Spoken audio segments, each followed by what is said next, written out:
आज के डेट में इंडिया में जो डीजल का प्राइस है वो लगभग 90 से 100 रुपए के बीच में पड़ता है। बट सोच के देखो, तुम्हें एक हाई क्वालिटी डीजल 50 रुपए में मिलना शुरू हो जाए, मतलब डीजल की क्वालिटी भी बेटर हो और उसके प्राइसेस भी कम हो, तो ये एक बहुत ही बढ़िया सिचुएशन बन जाएगी सबके लिए। एग्जैक्टली ऐसा ही हमें देखने को मिला है। जियो वालों ने अपना खुद का फ्यूल लॉन्च किया है और जियो वालों का कहना यह है कि उस फ्यूल से वो लोग बहुत ज्यादा फायदा पहुंचाएंगे लोगों को। सबसे पहले हम अगर बात करें कि जियो के जो मोबिलिटी सेंटर हैं वो तो 2021 में ही आ गए थे, जहां पे हमें ऑलरेडी पेट्रोल, डीजल और ईवी के इंफ्रास्ट्रक्चर पहले से ही देखने को मिल चुके हैं। बट अब रिसेंटली ही जियो ने अपना खुद का प्रीमियम डीजल लॉन्च किया है। बट कहानी यहां आती है कि पूरे इंडिया में या पूरी दुनिया में डीजल की कहानी ऑलरेडी खत्म होती जा रही है। डीजल कार की वैल्यू गिरती जा रही है और लोग डीजल कार्स को कम खरीदते हैं। दिल्ली और बहुत सारे शहरों में अब तुम डीजल कार्स को 10 साल से ज्यादा नहीं चला सकते हो, और ये सुप्रीम कोर्ट का ऑर्डर है जो कि नेशनल ग्रीन ट्रिब्यूनल की वजह से आया है, जिनका कहना यह है कि 10 साल से पुरानी डीजल कार्स बिल्कुल एनवायरनमेंट के लिए अच्छी नहीं है, क्योंकि ऑफ कोर्स जो डीजल कार्स होती हैं वो बहुत ही ज्यादा अमाउंट में पोल्यूशन क्रिएट करती हैं, और सरकार आए दिन नए रूल्स ला रही है ताकि पोल्यूशन को कम किया जा सके, जिसकी वजह से कार कंपनीज को ऐसे इंजन बनाने पड़ेंगे जो कि पोल्यूशन कम कर सके। और कार कंपनीज ऐसे इंजन बनाने के रिसर्च में या फिर R&D में खर्चा करने से बेटर वो डीजल कार्स को बंद करना ही प्रेफर कर रहे हैं। और बीच में सरकार से ये भी रिक्वेस्ट की गई थी कि 2027 तक सारी डीजल कार्स को बैन कर दिया जाए। ऑल्दो ये बात अभी तक आगे बढ़ी नहीं है, बट ऐसी चीजें जब लगातार होती रहेंगी तो डीजल कार्स की वैल्यू गिरती ही रहेगी। तो मुकेश अंबानी ऐसे बेवकूफ तो है नहीं कि ऐसे समय पे जब डीजल की वैल्यू गिर रही है वो मार्केट में प्रीमियम डीजल लाने की बातें कर रहे हैं। रीजन ये है कि इंडिया में अभी भी डीजल का बहुत बड़ा मार्केट है, और ये मार्केट आता है कमर्शियल व्हीकल से या फिर ट्रक्स से। और अगर हम ट्रक्स की बात करें तो उनको चाहिए पावर, और ये बात हर कोई जानता है कि असली पावर किसी भी इंजन में डीजल से ही आती है। तो एग्जैक्टली इसी मौके को देखते हुए जियो वालों ने अपना खुद का प्रीमियम डीजल लाने की बात की है, जिसमें वो कह रहे हैं कि साल में आप 1 लाख से भी ज्यादा रुपए बचा सकते हैं। और भले ही ये फ्यूल जो हो प्रीमियम है, बट फिर भी इसके जो प्राइसेस होने वाले हैं वो एक्चुअल डीजल से 1 रुपए सस्ता ही होगा। और साथ ही साथ ये डीजल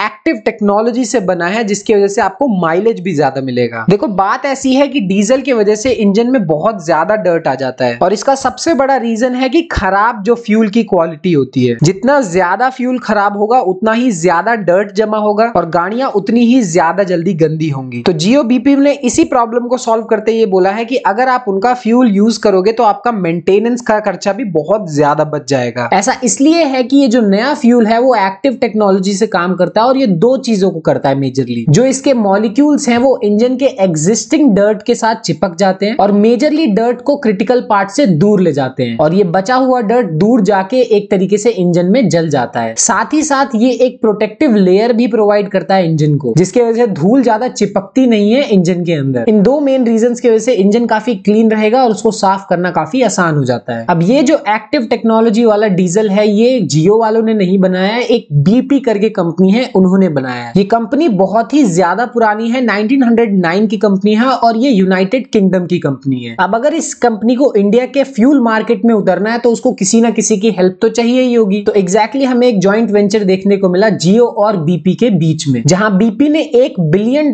दिए हैं रिलायंस इंडस्ट्रीज को, ताकि वो 49% स्टेक ले सकें इस पूरे के पूरे बिजनेस में, जहां बचा हुआ 51% ऑफ कोर्स अभी भी रिलायंस के पास ही रहेगा। क्योंकि अगर हम बात करें रिलायंस की तो वो इंडिया की one of the biggest companies के अंदर आती है, जिनके पास 410 मिलियन से भी ज्यादा तो सिर्फ जियो के सब्सक्राइबर्स हैं। दुनिया की सबसे बड़ी रिफाइनरी भी है, और हर कोई इंडिया में जियो को तो जानता ही है। तो इसीलिए जियो और बीपी वालों ने हाथ मिला लिया है, क्योंकि जियो के पास कस्टमर्स हैं और बीपी के पास एक्टिव टेक्नोलॉजी है, और अगर दोनों मिलके साथ में काम करेंगे तो दोनों ही कंपनीज का बहुत ज्यादा प्रॉफिट होगा। और इनका पर्पस मेजरली इंडिया के जो कमर्शियल व्हीकल्स होते हैं उनमें डील करने का है, क्योंकि नॉर्मल लोग नॉर्मल गाड़ियों में अब डीजल की जो वैल्यू है वो कम होती जा रही है। तो इससे एक ये सवाल भी दिमाग में आता है कि क्या इस वाले फ्यूल से मुझे डायरेक्ट कोई फायदा हो सकता है? तो आंसर है बिल्कुल, फायदा तो होगा ही, क्योंकि जब भी फ्यूल के प्राइसेस ऊपर जाते हैं, जितनी भी सारी बेसिक कमोडिटीज होती हैं हर चीज का प्राइस ऊपर जाने लगता है। तो अगर फ्यूल का प्राइसेस कंट्रोल में रहेगा और जो कमर्शियल व्हीकल्स हैं उनको ज्यादा नुकसान नहीं हो रहा होगा, तो ऐसी चीजों के प्राइसेस भी कंट्रोल में रहेंगे, भले ही नीचे ना जाए तो। और जियो डिजिटल प्लेटफॉर्म में एक बार डिसरप्शन ऑलरेडी ला चुका है, और इस साल भी जियो ने जियो सिनेमा लाके पूरा मार्केट डिसरप्ट कर दिया, क्योंकि वो फ्री में आईपीएल दिखा रहे हैं। तो अब तो ये वक्त ही बताएगा कि ये अल्टीमेट एक्टिव टेक्नोलॉजी वाला जो डीजल है वो हमारे कितने फायदे में आता है। बट फिर भी तुम्हें क्या लगता है, कमेंट्स में लिख के जरूर बताओ।